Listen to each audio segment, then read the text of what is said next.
되어 있는지 믿으면서 함께 일어나서 하나님 말씀 함께 봅니다. 빌립보서 1장 27절부터 30절까지 우리 짧으니까 한 목소리로 다 함께 읽겠습니다. 시작. 오직 너희는 그리스도의 복음에 합당하게 생활하라.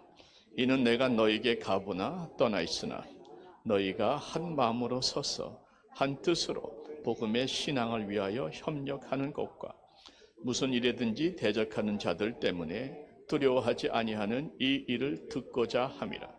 이것이 그들에게는 멸망의 증거요 너희에게는 구원의 증거니 이는 하나님께로부터 난 것이라.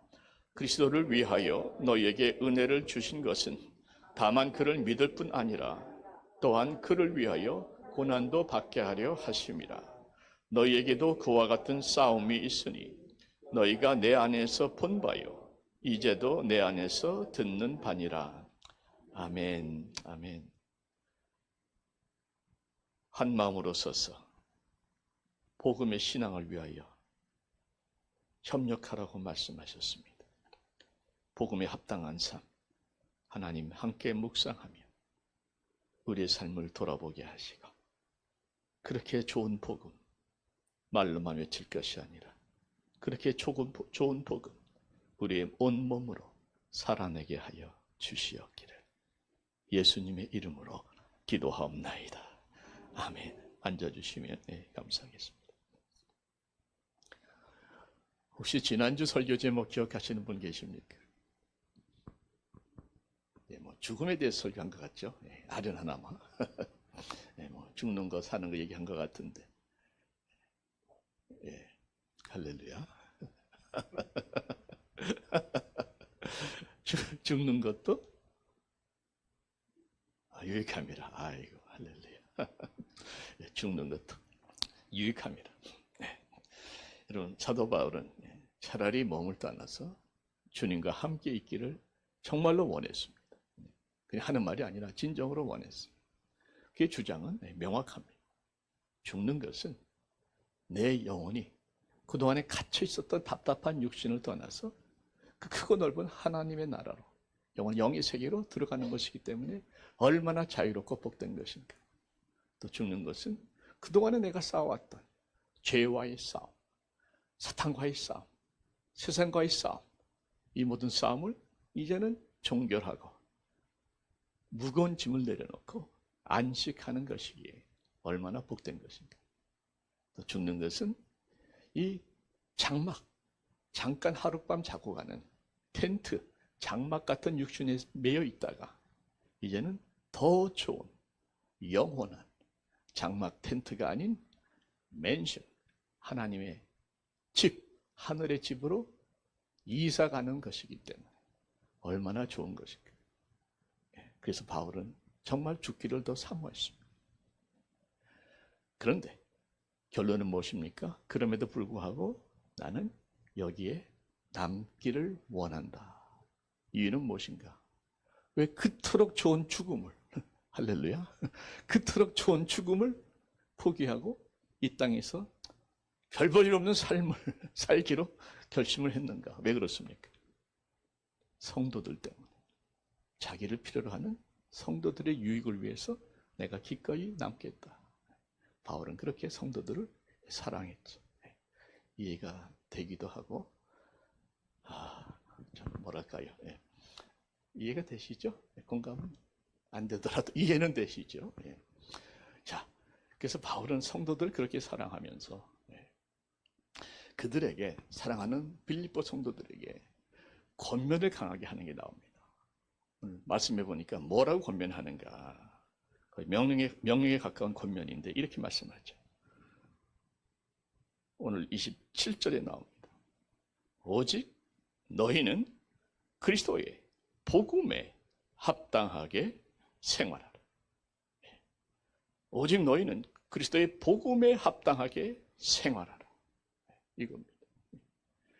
여기서 그 좋은 복음을 당신들이 믿고 구원받았으면 이제는 복음 말로만 하지 말고 그 복음을 살아내라.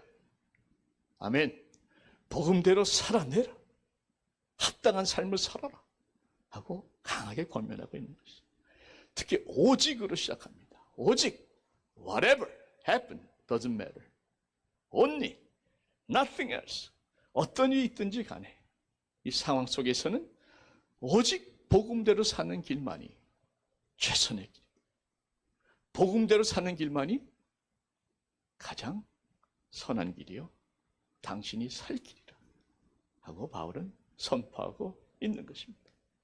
여기서 복음에 합당하게 생활하라 이렇게 되어 있죠. 생활하라 하는 것은 원뜻을 보게 되면은 시민의 삶을 살아라. 시민의 자격대로 살아라. 이런 뜻이 있습니다. 시민의 삶이라. 당시 로마 시민들은 얼마나 자부심이 컸습니까? 그런 의미인데 우리는 그대로 적용할 수가 있죠. 복음에 합당하게 생활하라 하는 것은 하나님의 나라, 천국 시민답게, 천국의 시민답게 살아가라 하는 말씀인 줄로 믿습니다. 복음에 합당한 삶, 여러분 복음을 믿고 누리며 천국을 살아가는 삶은 구체적으로 어떤 삶인가? 세 가지를 말씀을 드릴 텐데 일단 세 가지 단어를 제가 여러분께 던져드리겠습니다. 이 세 단어만 기억하면 말씀의 흐름이 잡히니까 오늘 말씀이 조금 헤비합니다. 내용이 헤비하니까 저도 헤비하게 전할 수밖에 없는데 이 세 가지 단어만 잡으면 좀 맥이 잡힙니다. 첫째는 무엇인가? 한 마음. 한번 따라해 주시겠어요? 한 마음, 담대함, 고난의 은혜. 이 세 가지입니다. 한 마음, 담대함, 고난의 은혜. 한 마음부터 보십시다. 가능하면 노트 하시는 게 좋을 것 같은데 한 마음 보시면 27절에 나오죠. 이는 내가 너에게 가보나 떠나 있으나 너희가 한 마음으로 서서 한 뜻으로 복음의 신앙을 위하여 협력하라. 한 마음으로 서서 한 뜻으로 협력하라 이 뜻이죠. 한 마음과 한 뜻은 같은 뜻으로 봐도 괜찮습니다. 강조해서 온전히 하나가 되라는 것을 반복하는 것이죠. 그러니까 내가 앞만 봐도 옳은데 당신과 틀리니까 나는 내가 원하는 대로 살겠다. 이게 아니라는 거예요. 마음에 들면 같이 가고 마음에 안 들면 등을 돌리고 갈라지는 게 아니라는 겁니다. 정말 복음이 원한다면, 정말 복음이 그렇게 말씀한다면 나를 깨뜨려서라도 함께 합력해 전을 이루라는 것이죠. 여러분 함께 복음 안에서 하나 되어야 되는 것은 정말 너무나 중요한 이유가 여러 가지가 있습니다. 여기서 합력하다 또 협력하다는 뜻이 있죠. 이것은 협력하다는 것은 한 팀이 돼서 싸운다는 뜻입니다. 여러분 그 옛날 전쟁 영화를 보면 군인들이 쫙 줄을 서서 방패 들고 쫙 일렬로 나가잖아요. 스크럼을 짜가지고 일렬로 쫙 한 발짝 쫙 전진해 나갑니다. 이게 함께 협력해 나간다는 의미입니다. 함께 싸운다는 의미. 쉽게 요즘에 그 아메리칸 풋볼 보면 딱 스크럼 짜가지고 딱 뛰지 않습니까? 그거예요. 같이 튀어나가는 겁니다. 성도들이 한 마음으로 합력한다는 것은 우리 주님의 간절한 소원이고 기도인 줄 믿으시기 바랍니다. 주님께서 십자가를 앞둔 얼마 되지 않은 시기에 요한복음 17장에 제자들을 위해서 중보 기도를 합니다. 이 제사장 기도라고 하는데 기도의 내용 중에 17장 11절에 이런 말씀이 나옵니다. 우리와 같이 그들도 하나가 되게 하소서. 주님의 십자가를 앞둔 제자들을 위한 기도를 우리와 같이 아버지와 내가 하나가 된 것 같이 저 제자들도 우리와 또 저희들끼리 하나가 되게 하소서. 여러분 마지막 때 드리는 기도 간절한 기도가 아닐 수 없는 것이죠. 근데 세상을 보면 점점 이 하나 된다는 것은 점점 더 사라져가는 것 같고 더 갈라지고 쪼개지는 것들을 우리가 많이 봅니다. 미국을 봐도 이런 공화당하고 민주당하고 시간이 지날수록 점점 더 양쪽으로 치우치는 거 느끼지 않습니까? 네. 이전엔 그래도 좀 적당히 대화해가면서 조정해가면서 서로 조금 이렇게 섞어가면서 했었던 것도 있었는데 지금은 완전히 극과 극입니다. 사사건건 철저하게 대적하면서 서로 싸우는. 공화당 안에서도 파가 여러 개가 있더라고요. 극보수파가 있고 중간 보수파가 있고 온건파가 있고. 근데 그 보수파가 이번에 하원 대표 밀어낸 거 아닙니까? 민주당 원래 반대잖아요. 근데 공화당을 찍어야 되잖아요. 공화당 안에서 분열이 일어난 거예요. 같은 당 안에서도 지금 쪼개져 가지고 하원 의원을 밀어버리는 이런 좀 역사상 처음이라고 제가 들었는데 본인은 얼마나 황당한지. 한국도 비슷합니다. 여러분 신문 보셔 아시겠지만 야당 대표 지금 이재명 씨가 24일 동안 단식을 하셨잖아요. 의사당 앞에서 하다가 너무 위험하니까 건강이 위험하니까 병원에 들어가셨는데 본인 끝까지 단식하겠다.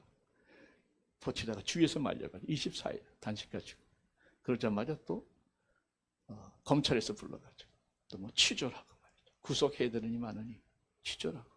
근데 그 사이 오고 가는 대화를 보게 되면 이거는 서로를 비난하는 정도가 아니에요. 거의 서로를 모욕하고 거의 저주까지 하는 아주 극심한 쪼개지고 갈라지는 모습들을 우리가 정치에서 봅니다. 정치만 그렇습니다. 웬만한 가정들, 특히 선진국일수록 쪼개지는 가정이 한둘이 아니죠. 거의 반 이상이 쪼개진다고 보면 돼요. 요즘은 아예 결혼을 안 하잖아요. 동거하다 헤어져 버리니까 이혼이라는 건 겪지 않는 거죠. 그래서 이혼 통계가 줄은 것이지 사실은 별거 이혼 따지면 점점 더 늘어나고 있는 추세죠. 부모 자식 간에도 갈등 있는 가정들이 의외로 많습니다. 저도 들은 얘기입니다만 자식들이 크고 나서 부모한테 어머니 아버지 잘 키워줘서 고맙습니다. 이런 자식들 거의 없답니다. 왜 나를 이렇게 키웠냐고. 다 고생고생 키워놓으니까 왜 나를 이렇게 키웠냐고. 이런 아이들이 이렇게 많다는 거예요. 정말 너가 내 자식이 되어줘서 너가 아들 딸을 만나게 해줘서 정말 감사하다. 아버지 어머니 같은 부모를 둔 저는 너무나 감사합니다. 이런 가정이 얼마나 있겠는가. 손꼽을 것 같아요. 자, 그런데 여러분 믿는 가정은 달라야 될 줄로 믿습니다. 믿는 우리들은 달라야죠. 믿는 교회도 달라야죠. 세상이 갈라지고 쪼개진다고 우리가 쫓아다니면 안 되는 것이죠. 교회가 하나 되는 이유는 너무나 많습니다. 교회는요, 예수님의 몸이죠. 한 몸입니다. 여러분 한 사람 한 사람은 그 몸의 지체죠. 그래서 유니버셜한 처치, 모든 교회를 말하기도 하고 우리 베들교도 마찬가지예요. 생각해 보면 아마 제가 몸으로 따지면 저는 입이 아닌가. 말을 많이 할 수밖에 없습니다. 여러분 가운데는 눈도 있을 것이고 불꽃 같은 눈으로 교회를 위해서 기도하는 분들도 계실 것이고 더 열심히 또 뛰는 손과 발로 뛰는 분도 계실 것이고 중요한 것은 이 몸의 지체는 그 몸을 떠나서는 살 수 없다는 거죠. 여러분 심장이 아무리 건강한다고 해서 딱 심장은 따로 떼어놓어 보세요. 심장이 혼자 뛴다면 얼마나 뛰겠어요? 몇 분 못 갑니다. 허파가 아무리 건강하다고 해서 따로 떼보내세요. 얼마나 오래 가겠습니까? 몸에서 떠난 지체는 죽을 수밖에 없는 것처럼 공동체를 떠난 지체는 영적으로 죽을 수밖에 없다는 것을 성경은 증거하고 있습니다. 여러분 교회 가볍게 생각하지 마십시오. 교회 안에 엄청난 진리와 은혜가 있습니다. 또 교회가 나눠질 수 없는 이유는 교회는요 하나 되게 만드는 성령의 매는 줄이 있다고 성경은 얘기합니다. 무슨 말씀인가? 에베소서에 나오는데 4장 3절에 보게 되면 후반절에 보면 평안의 매는 줄로 성령이 하나 되게 하신 것을 힘써 지키라 그랬죠. 그러니까 하나 되게 하소서가 아니라 성령께서 이미 성령의 매는 줄로 평안의 줄로 하나 되게 하셨다는 겁니다. 그것을 그냥 지키라 하는 것이죠. 무슨 말씀인가 하면 제 안에는 성령님하고 여러분 안에 성령님하고 동일하지 않습니까? 그러니까 내가 하는 생각과 여러분이 하는 생각이 같은 성령 안에 있기 때문에 하나가 될 수밖에 없다는 겁니다. 성령님은 늘 하나 되게 하는 역사. 마귀는 늘 가르고 쪼개는 역사. 여러분 이건 늘 기억하십시오. 성령님은 위로하고 격려하고 치유하고 하나로 묶는 역사예요. 마귀는 늘 이간질하고 비난하고 쪼개고 흩어버리는 것은 마귀 역사입니다. 정확합니다. 여러분 하나 되시기를 축원드립니다. 마귀의 속도도 넘어가지 마십시오. 하나 더 있어요. 교회가 한 마음이 되어야 되는 이유는 우리가 지체이기 때문에 떨어질 수 없는 것도 있고 성령께서 하나로 묶어주신 것도 있지만 결정적인 게 있는데 그것은 뭔가 하면 교회는 늘 영적 전쟁에 있다는 사실이에요. 교회 자체의 성격이 그렇습니다. 이 땅은 사탄 마귀가 안 믿는 자들을 장악한 상태에 있습니다.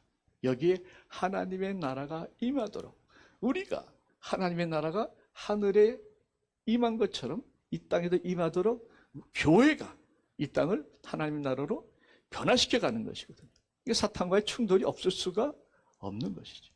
그래서 우리는 계속해서 전쟁할 수밖에 없는데 그렇다면 전쟁하는 와중에 같은 편끼리 같은 아군끼리 총질하는 군대가 있다면 그 군대가 얼마나 가겠습니까? 백전백패죠. 이번에 이스라엘하고 하마스하고 또 붙었잖아요. 굉장히 커질 것 같아요. 네. 이스라엘이 마음을 단단히 먹었더라고요. 제가 봐도 좀 너무 좀 심했던 것 같아요. 그죠? 갑자기 어느 새벽에 그냥 쳐들어와가지고. 그런데 이런 전쟁이 일어날 때 같은 아군끼리 총을 쏘고 말고 하면은 이런 군대가 어디 있냐? 여러분, 군대는요, 교회는요, 유람선이 아닙니다. 전투함입니다. 그렇기 때문에 전투함에서 같은 전투끼리 총질한다는 건 아군끼리 총질한다는 것은 이것처럼 어리석은 것은 없습니다. 그러기에 우리는 같은 아군끼리 하나가 되어야 되는 것이죠. 한 마음 기억하십시오. 그래서 우리는 한 마음으로 담대하게 우리를 대적하는 적들과 싸워 나가야 되는 거예요. 두 번째가 담대함입니다. 28절에 나오죠. 무슨 일이든지 대적하는 자들 때문에 두려워하지 아니하는 이 일을 듣고자 함이라. 이것이 그들에게는 멸망의 증거요 너에게는 구원의 증거니 이는 하나님께로부터 난 것이라. 복음에 합당한 삶을 살기 위해 두 번째는 담대함이 필요하다. 여기 보세요. 무슨 일이든지 우리가 무슨 일을 하든지 간에 꼭 나타나는 대적이 있다는 거예요. 이 대적하는 자들이 반드시 있다는 겁니다. 자, 본문에 대적하는 자들은 구체적으로는 거짓 교사들, 그 당시에 율법주의자들 또는 이단들, 영지주의 이런 것들을 말하는데 오늘날에도 교회를 대적한 자들은 얼마든지 있죠. 네. 여러분 최근에 제가 이렇게 조금 리서치를 해보니까 중동권, 이슬람권, 또 아프리카 이런 쪽은 원래 이슬람 쪽이 강하고 또 인디아 힌두도 심각합니다. 힌두교는 인디아는 힌두교가 85%고 크리스천이 한 4% 정도밖에 안 돼요. 점점 더 핍박이 심합니다. 그거는 좀 이해가 될 것 같아요. 왜냐면 이슬람교가 더 이제 주된 교고 또 힌두교가 주된 교니까 그렇다 치겠는데 놀라운 것은요. 점점 유럽에서 교회가 핍박당하는 모습들이 점점 심각하게 벌어지는데 어느 순간부터 이것이 당연시되고 있다는 그 내용을 보니까 놀라운 것이요.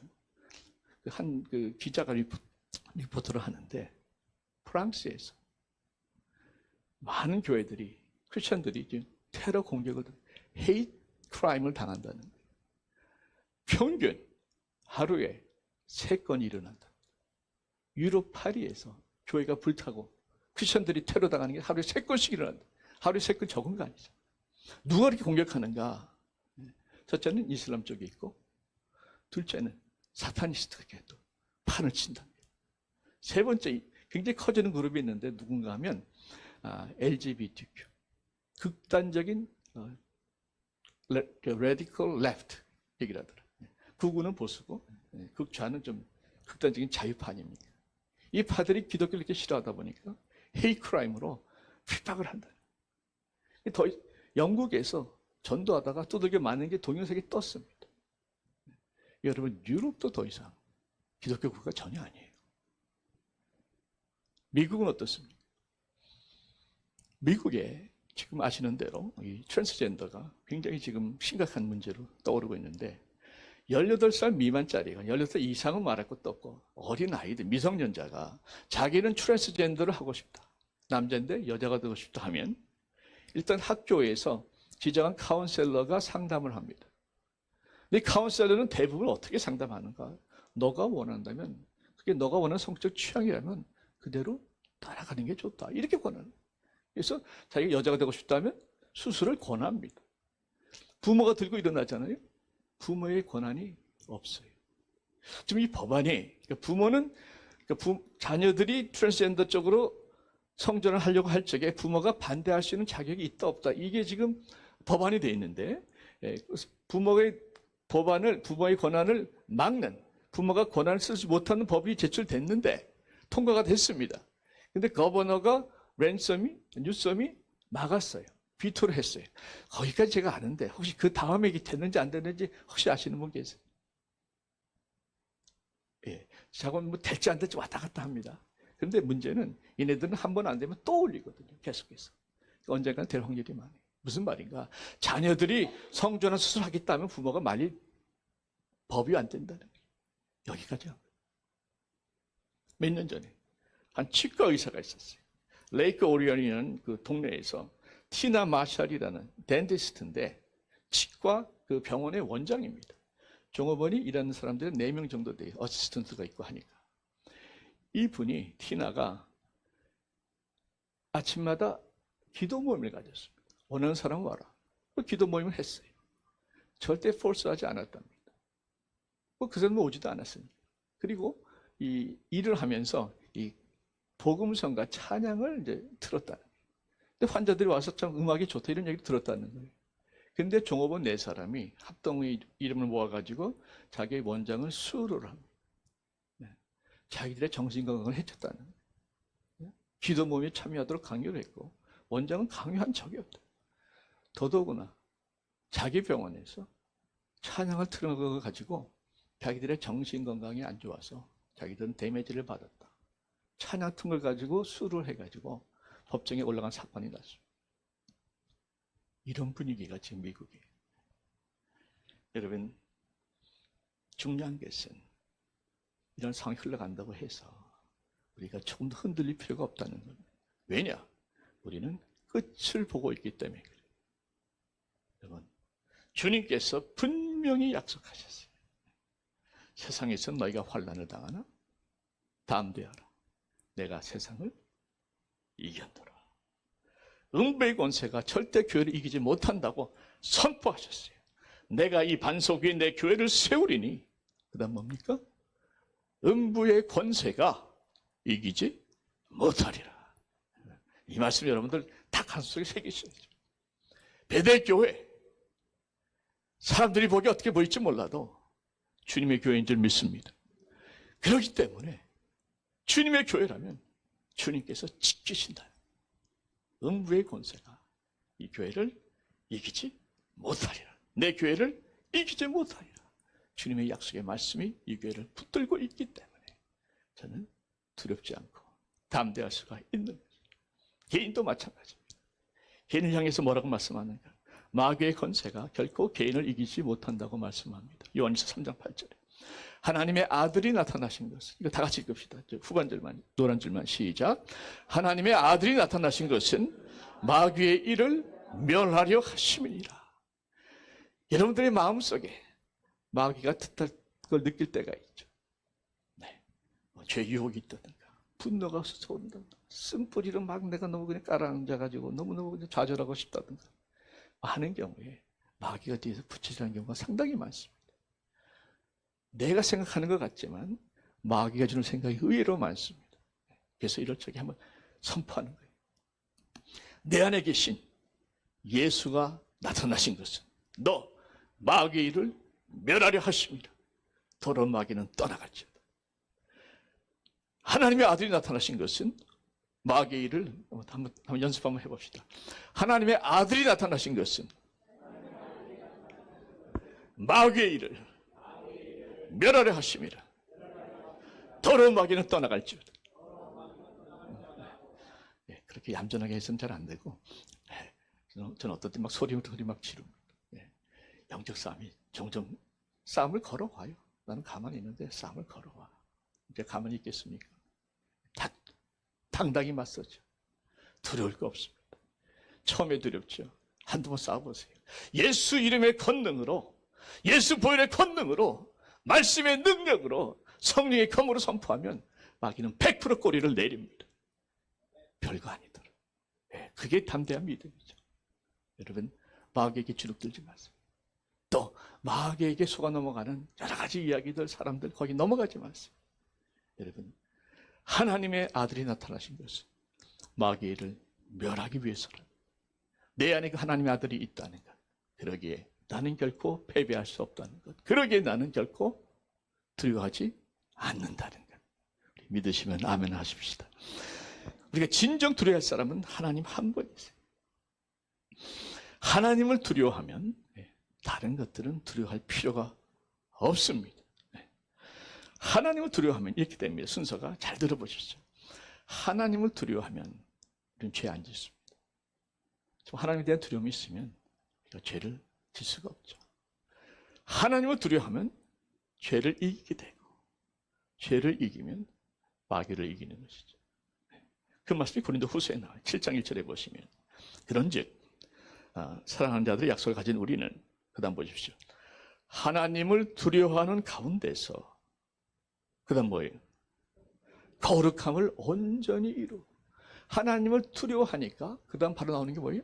거룩함이 온전히 이루어진다. 물론 우리가 노력을 해야 되지만 거룩함을 이룰 수 있다는 말씀이 되는 것이죠. 그리고 내가 깨끗하게 된다는 거죠. 그렇게 내가 거룩함을 이루게 되면 어떻게 됩니까? 너희 성도들아, 여호와를 경외하라, 두려워하라. 그를 경외하는 자에게는, 시편 34편 9절 말씀에, 그를 경외하는 자에게는 부족함이 없으리로다. 하나님을 두려워하면 죄가 두려운 거예요. 죄를 이깁니다. 죄를 이기면 마귀를 이깁니다. 이렇게 하나님은 마귀를 이기면 모든 좋은 것에 부족함이 없는 풍족한 삶이 우리를 채워주신다. 이것이 성경의 가르침입니다. 그래서 여러분, 하나님만을 두려워하시기를 바랍니다. 정말 우리가 두려워해야 될 게 있다면 저는 이렇게 말씀드리고 싶어요. 하나님을 두려워하지 않을까 하는 것을 두려워하십시오. 말이 되죠? 내가 하나님을 두려워하지 않는다면 그것을 두려워하라는 거예요. 왜? 하나님만이 두려움의 대상이 되기 때문에. 마귀 앞에서는 담대하십시오. 세 번째는 고난의 은혜입니다. 하나가 돼서 담대하게 영적 싸움이 임하다 보면 세 번째가 나오는 게 고난의 은혜가 있다. 자, 이 말씀이 굉장히 어려운 말씀이기도 한데, 무거운 말씀이기도 하고, 여러분 오해 없이 잘 들으시길 바랍니다. 29절에 보시면, 그리스도를 위하여 너에게 은혜를 주신 것은 다만 그를 믿을 뿐 아니라 또한 그를 위하여 고난도 받게 하려 하심이라. 이렇게 되어 있죠. 자, 하나님께서 너희에게 은혜를 주셨다는 거예요. 근데 어떤 은혜를 주셨는가? 또 왜 주셨는가 가만히 보니까 은혜를 주신 것은, 그 이유는 다만 그를 믿을 뿐 아니라, 그러니까 믿게 하기 위해서 은혜를 주신 거죠. 믿는 은혜입니다. 믿기 위한 은혜예요. 근데 그것뿐만이 아니라 또 다른 은혜가 있다는 거예요. 또한 어떤 은혜인가? 그를 위하여 고난도 받게 하려 하심이라 하는 것은 고난을 받게 하기 위해서 주신 은혜도 있다 하는 것이죠. 고난을 받는 것도 은혜다 하는 것을 저는 말씀드리고 있는 것입니다. 그러니까 믿게 하는 은혜도 있지만 고난 받게 하는 은혜도 있다. 고난을 이겨낼 수 있는 은혜도 주십니다. 여러분, 믿는 자들이 주 안에서 형통하고 잘 되는 거 저는 믿어요. 동시에 믿는 자들에게도 고난이 온다는 겁니다. 암송했죠? 의인은 고난이 없으나 의인은 고난이 많으나 우리도 고난은 겪을 수 있다는 것을 분명히 말씀하고 있는데 그 고난을 이길 수 있는 은혜까지도 주신다 하는 말씀이 되겠습니다.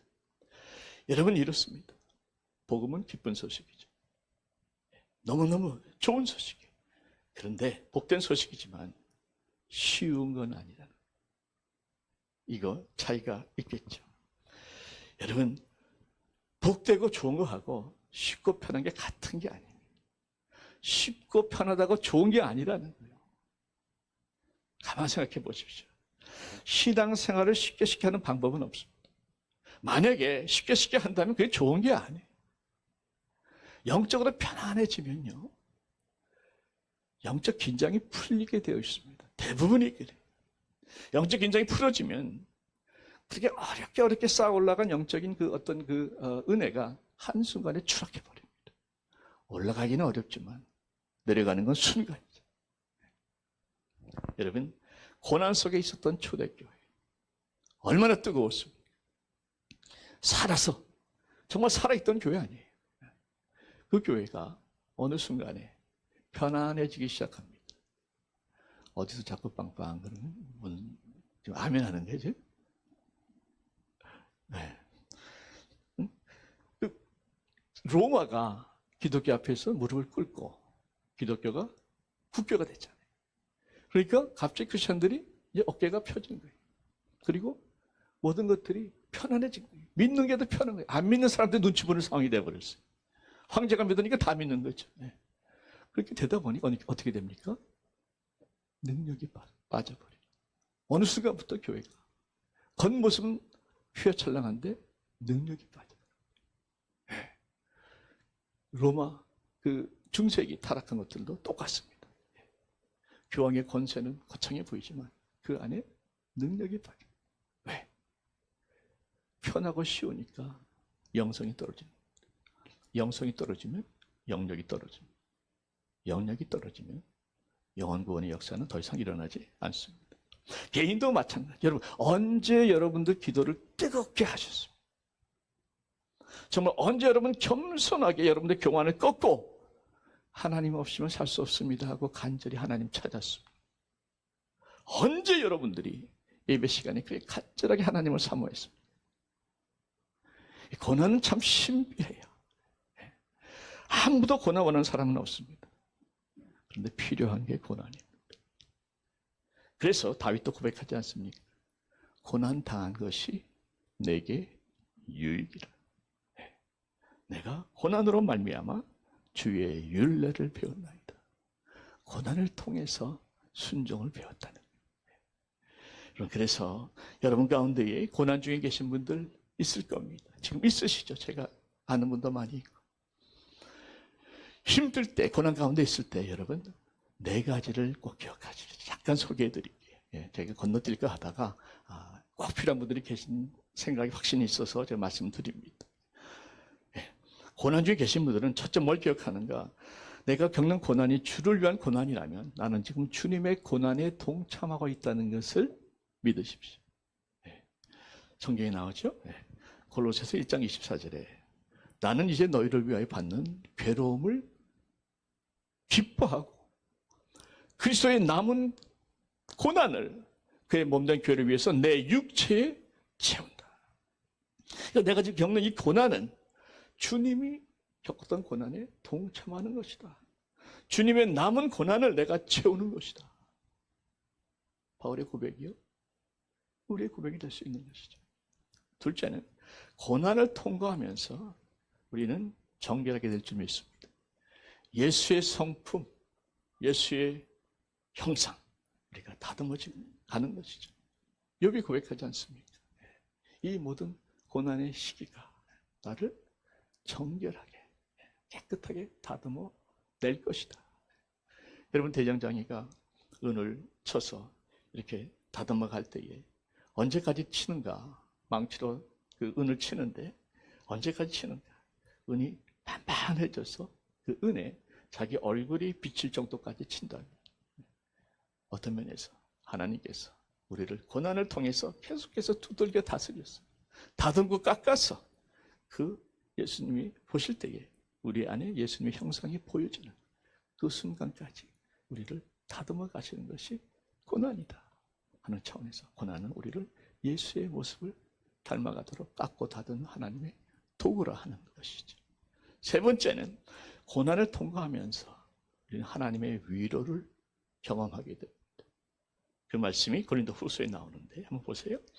그리스도의 고난이 우리에게 넘친 것 같이 우리가 받는 위로도 그리스도로 말미암아 넘치는도다. 고난이 넘치는 것처럼 하나님의 위로도 우리에게 넘치도록 임한다는 것이죠. 고난 가운데 임하는 하나님의 위로가 있는 줄 믿습니다. 그 위로를 경험한 사람은 또 다른 사람을 위로하는, 또 다른 사람을 품을 수 있는 넓은 그릇의 위로자여 사랑의 통로가 될 수 있는 것이, 고난이 나를 넓혀서 나를 통해서 하나님의 위로와 사랑이 흘러갈 수 있도록 하나님께서 먼저 나에게 하나님의 위로를 경험케 하여 주시는 것입니다. 마지막으로 고난 후에 영광이 오는 줄 믿습니다. 고난 후에 영광은 반드시 옵니다. 우리가 잠시 받는 환난에 경한 것이, 우리가 잠시 받는 환난에 경한 것이, 가벼운 것이 지극히 크고 영원한 영광에 중한 것을 우리에게 이루게 함이니, 지금 받는 고난은 경한 것, 가벼운 것이고 잠시 받는 것이지만 우리가 누릴 영광은 지극히 크고 영원한 것이다. 그래서 잠시 지나는 고난을 버텨내면 크고 영원한 영광을 우리가 누릴 수 있다. 여러분, 고난의 의미를, 고난의 이유를 우리는 100% 알 수는 없습니다만, 그런 말씀을 통해서 볼 때 고난은 우리를 깎고 다듬는, 고난은 우리로 하여금 하나님의 위로를 경험하게 하는, 고난은 우리로 하여금 예수의 고난에 동참하게 하는, 고난은 하나님의 영광을 누리게 하는 하나님의 섭리인 줄 우리 믿으시면 아멘 하십시다. 그래서 품고 가세요. 버텨내십시오.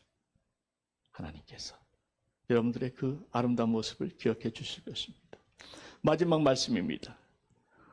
마지막 말씀, 베드로전서 다 함께 보고 마무리하겠습니다. 베드로전서 4장에 보시면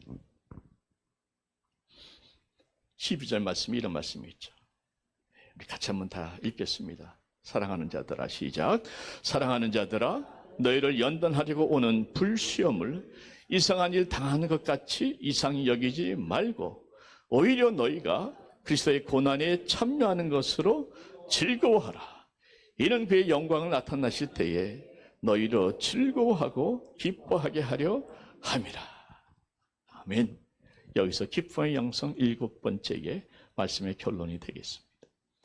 우리가 고난을 겪을 때, 시험을 당할 때 바로 이것이 예수의 고난에 참여하는 것으로 믿고 즐거워하며 다가오는 영광을 미리 바라보고 기뻐하라.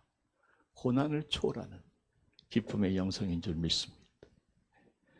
고난을 초월하는 기쁨의 영성이 여러분의 영성이 되시기를 축원드립니다. 프린스턴 신학교에서 이런 실험을 했다 그래요. 40명의 학생들이 이제 설교를 준비케 합니다. 설교 그 프리칭 랩이라고 그래가지고 설교 실습을 하거든요. 별관의 학생들을 모아놓고 설교 준비를 거기서 하게 하고, 교수들은 본관에 앉아서 한 사람씩 15분마다 와서 설교를 시키는 거예요. 그런데 그 설교의 주제가 뭐냐면 선한 사마리아인의 비유입니다. 누가복음 10장 선한 사마리아인의 비유. 그리고 이 별관에서 본당으로 오는 사이에 의도적으로 한 사람을 거기에 배경을 비슷하게 선한 사마리아인의 비유처럼 길가에 쓰러진 사람을 거기다 이렇게 셋업을 해놓은 거예요. 그러니까 쉽게 얘기하면 자기들이 설교할 내용을 중간에 경험하게 상황에 맞닥뜨리도록 하면서 과연 그들은 어떻게 반응할 것인가, 이걸 한 거죠. 아시겠죠? 자, 이 학생들이 설교를 열심히 준비합니다. 결국 설교의 주제의 결론은 뭡니까? 선한 사마리아인처럼 이웃을 내 몸같이 사랑하라, 이거 아니겠어요? 결론은 뭐 확실하잖아요. 그 설교를 준비하려고 가는데 이웃이 쓰러져 있습니다. 40명 중에 34명이 그냥 지나쳤다. 그리고 가서 열심히 이웃을 내 몸같이 사랑하라고 설교하고 간 겁니다. 6명이 도왔대. 제가 드리는 말씀을 하실 겁니다. 설교한다는 사람조차 자기가 설교하는 대로 살지 못한다면 말씀 듣는 여러분들은 또 오죽하겠습니까? 그런 차원에서 우리 이제 더 이상 그저 말씀 듣고 아멘하고 끝나는 이러한 예배, 이러한 설교, 이러한 말씀이 아니라 저나 여러분이나 저는 말씀을 전한 대로 그대로 살려고 몸부림치고 복음에 합당하게 살려고 도전했으면 내가 먼저 복음을 살아내려고 몸부림치고 여러분대로 복음을 그렇게 복음을 좋다고 우리가 믿는다면 복음 때문에 여기까지 왔다면 복음에 합당한 삶 3가지. 첫째가 뭡니까? 한마음. 둘째, 담대함. 셋째, 고난의 은혜. 3가지 기억하셔서 마음에 깊이 새기고 한 마음으로 담대하게 하나가 되어 고난의 은혜를 누리시기를 축원드립니다. 네, 기도하겠습니다. 우리 시간에 함께 기도합시다.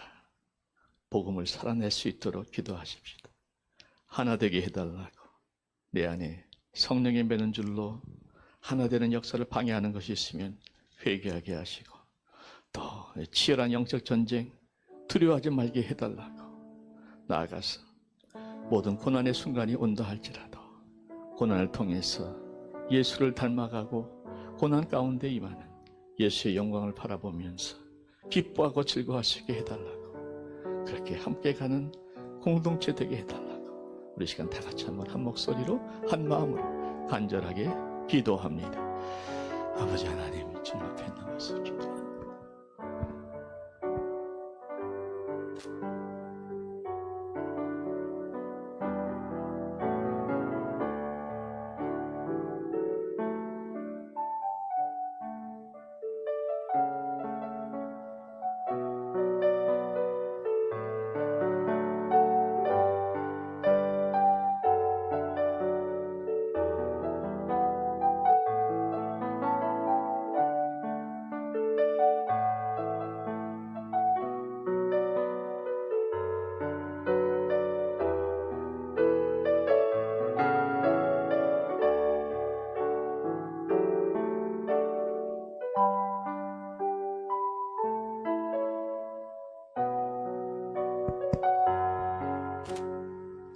아버지 하나님, 복음을 살아내게 하옵소서. 한 몸이기, 성령이 매는 줄로 하나가 되었기, 함께 싸우는 아군이기, 전우이기, 서로에게 총질하지 말게 하시고 하나 되어 승리하게 하여 주옵소서. 치열한 영적 전쟁, 조금도 두려워하지 말게 하옵소서. 우리를 대적하는 자들은 하나님을 대적하는 자들이요, 그들의 마지막은 영원한 불모심을 기억하며 마귀의 일은 결국 멸해질 것을 굳게 믿게 하여 주옵소서. 전쟁 중에 때로는 고난의 순간을 지난다 할지라도 고난을 통해서 예수를 닮아가며 고난을 통해서 하나님의 위로를 경험하며 고난 후에 임할 영광을 바라보며 예수 그리스도의 고난에 참여하는 것으로 기뻐하고 즐거워하는 우리 모두 되게 하여 주시사 그렇게 한 마음으로 담대하게 고난의 은혜를 누리며 나가는 참된 하나님 나라의 시민 되게 하여 주시옵기를 사랑하는 예수님의 이름으로 기도하옵나이다.